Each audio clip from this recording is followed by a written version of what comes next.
that in the modern age we are seeing lot of parents actually sending children at a very young age to maybe a child care, maybe to a creche.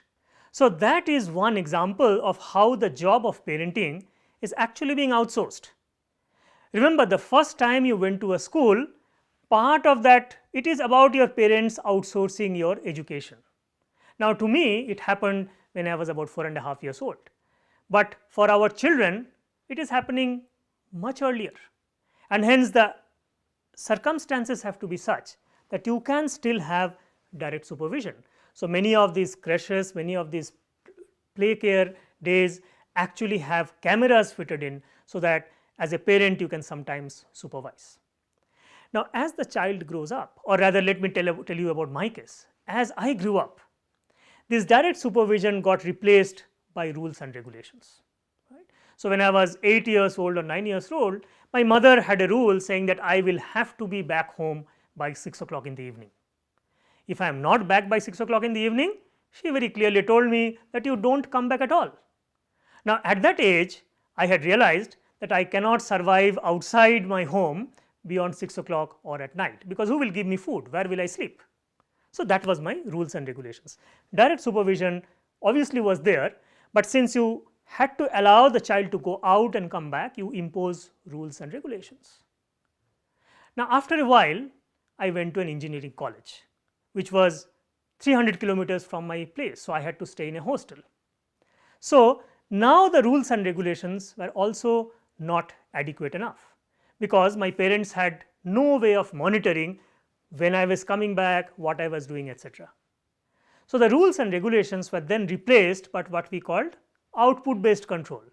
My father said that, okay, I will look at your result every semester, and if the result is below certain standard, I will not send you any money.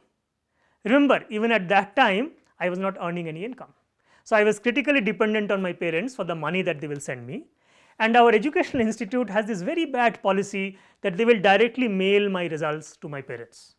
So, my parents knew how I was performing in the engineering exam, and so I had this in mind that whatever mischief I might do, I will have to maintain the standards so that enough money comes to the bank account.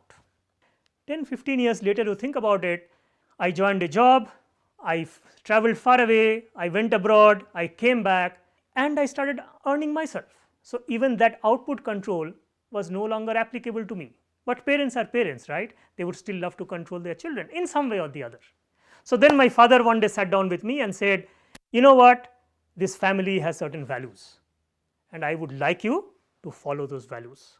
So, whatever you do, best of luck, we are sure that that will be good for you, be happy, but always remember these 5 or 6 values that we strongly believe in and that we want you to follow.